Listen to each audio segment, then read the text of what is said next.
इस वीडियो में हम जानेंगे सॉफ्टवेयर टर्मिनोलॉजीज के बारे में। सॉफ्टवेयर से मुतालिक हम बहुत सारी इस्तिलाहात अपनी रोज़मर्रा की ज़िंदगी में हम इस्तेमाल करते हैं। अब हमने ये जानना है कि ये जो इस्तिलाहात, ये टर्मिनोलॉजीज हम इस्तेमाल करते हैं, इनका मतलब क्या होता है। ये कुछ 4 टर्मिनोलॉजीज हैं जो कि हम आम तौर पे सॉफ्टवेयर का इस्तेमाल करते हुए या सॉफ्टवेयर की बात करते हुए हम इसका इस्तेमाल करते हैं। अब जैसे कि इसके अंदर पहली है लाइसेंस सॉफ्टवेयर। अब हमें ये पता होना चाहिए कि लाइसेंस सॉफ्टवेयर क्या होता है। इसी तरह ओपन सोर्स सॉफ्टवेयर, ये एक लफ्ज़ बार बार सुनने में आता है। इसी तरह शेयरवेयर, फ्रीवेयर, ये मुख्तलिफ सॉफ्टवेयर होते हैं जो कि हम रोज़मर्रा की ज़िंदगी में इनका इस्तेमाल करते हैं। लेकिन इन टर्मिनोलॉजीज़ को समझने के लिए पहले हमें ये समझना पड़ेगा कि एक लफ्ज़ है यहाँ पे सोर्स कोड। सोर्स कोड का क्या मतलब होता है। अगर हमें ये चीज़ समझ में आ गई तो हमें इन टर्मिनोलॉजीज़ का मतलब समझ में आ जाएगा। अब ये बात हम अच्छी तरह से जानते हैं कि हमारे पास जो सॉफ्टवेयर होता है वो दरअसल उसके अंदर 2 एंड्स होते हैं। एक होता है उसका फ्रंट एंड और एक होता है उसका बैक एंड। फ्रंट एंड वो होता है जो कि सॉफ्टवेयर फ्रंट में हम, जिसकी फ्रंट फेस होता है, जिसको हम इंटरफेस कहते हैं, जो कि यूजर उसका इस्तेमाल कर रहा होता है, या जो फेस सॉफ्टवेयर का यूजर के सामने होता है वो उसका फ्रंट एंड कहलाता है। जैसे कि मिसाल के तौर पे अगर हम कोई गेम खेल रहे हैं या हम कोई सॉफ्टवेयर इस्तेमाल कर रहे हैं तो हम उसकी स्क्रीन जो हमें सामने से नजर आ रही है वो दरअसल उसका फ्रंट एंड कहलाता है। लेकिन हर सॉफ्टवेयर का एक बैक एंड भी होता है। उस बैक एंड पे हम क्या करते हैं कि कुछ इंस्ट्रक्शंस लिखते हैं, कुछ कोड लिखते हैं। उस कोड को सोर्स कोड कहा जाता है। वो जो कोड होता है जो सॉफ्टवेयर के बैक पे काम कर रहा होता है, उसकी कंप्लीट वर्किंग हो रही होती है उसमें, उसे सोर्स कोड कहा जाता है। तो हर सॉफ्टवेयर का एक अदद सोर्स कोड होता है।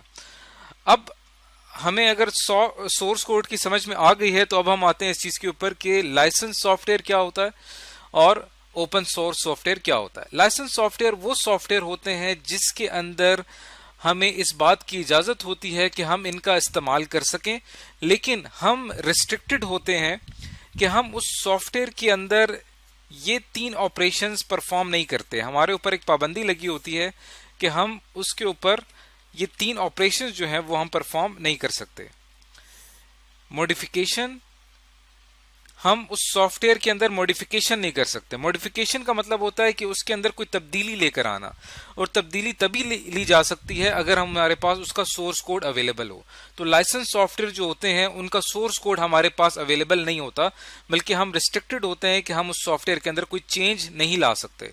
इसी तरह उस सॉफ्टवेयर को हम अपने नाम से फर्दर डिस्ट्रीब्यूट नहीं कर सकते, क्योंकि इसके अंदर कॉपीराइट्स लॉ आ जाता है, जो कि हम तफसील से पढ़ेंगे। कॉपीराइट्स लॉ क्या होता है। कॉपीराइट लॉ के मुताबिक हम उसको तकसीम नहीं कर सकते अपने नाम से, या हम उसके ऊपर बिजनेस नहीं कर सकते।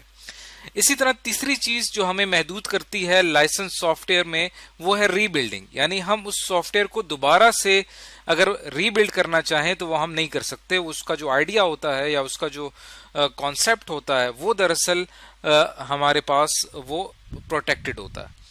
तो लाइसेंस सॉफ्टवेयर जो होता है इसके अंदर बहुत ज़्यादा रिस्ट्रिक्शंस होती हैं, क्योंकि ये किसी ख़ास पर्पस के लिए बनाया जाता है। मुख्तलिफ बिजनेस कंपनीज जो होती हैं वो नहीं चाहती कि उनका सॉफ्टवेयर जो है वो हर दूसरा शख्स उसको बना ले, क्योंकि इसके अंदर बिजनेस स्ट्रैटेजीज शामिल होती हैं। इसके मुकाबले में जो इसका बिल्कुल ऑपोजिट है वो दरअसल कहलाता है open source software. Open source software वो सॉफ्टवेयर होता है जिसका सोर्स कोड जो है वो अवेलेबल होता है।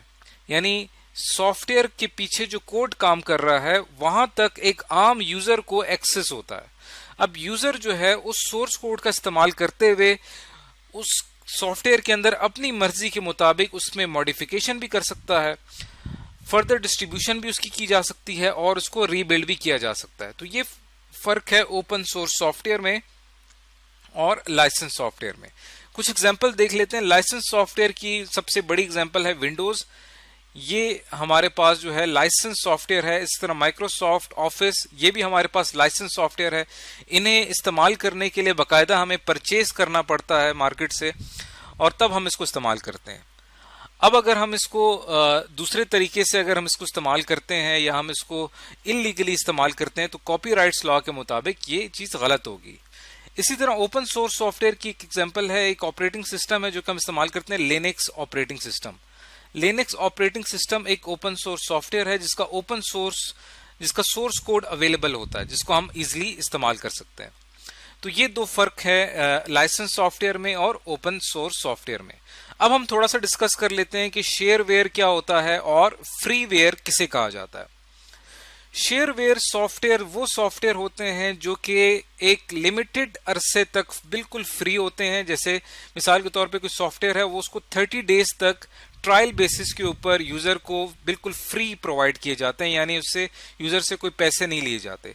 जब इन 30 दिनों में यूजर को लगता है कि वाकई ये सॉफ्टवेयर उसके लिए फायदेमंद है, तो उसके बाद 30 दिनों के बाद ये जो शेयरवेयर सॉफ्टवेयर है वो यूजर को खरीदना पड़ेगा। यानी 30 दिन के बाद जो उस सॉफ्टवेयर के अंदर जो फंक्शंस हैं या जिसके अंदर जो टूल्स हैं या फैसिलिटीज हैं वो खत्म हो जाती हैं। तो आपको 30 दिन के बाद उसको रजिस्टर करना पड़ता है और रजिस्टर करने के बाद फिर आप उसका इस्तेमाल कर सकते हैं। इसके मुकाबले में जो फ्रीवेयर सॉफ्टवेयर है ये फ्रीली अवेलेबल होता है, जिसको यूजर जो है वो अपनी जब चाहे इस्तेमाल कर सकता है। इसको खरीदना नहीं पड़ता, बल्कि यूजर इसको बगैर खरीदे जो है इसको इस्तेमाल कर सकता है। लेकिन फ्रीवेयर सॉफ्टवेयर के अंदर मसला ये है कि हम फ्रीवेयर सॉफ्टवेयर को इस्तेमाल कर सकते हैं, लेकिन वही बात आ जाती है कि हम उसके अंदर कोई मॉडिफिकेशन या हम उसके अंदर जो है अपनी मर्जी से अगर कोई चेंज लाना चाहें तो वो हम नहीं ला सकते। जिस तरह का फ्रीवेयर सॉफ्टवेयर हमें दिया जाएगा, हमें बस उसको इस्तेमाल करना पड़ेगा। तो ये कुछ टर्मिनोलॉजीज हैं जो कि हम डेली लाइफ में सॉफ्टवेयर से मुतालिक इस्तेमाल करते हैं, तो हमें इन से मुतालिक इंफॉर्मेशन होनी चाहिए।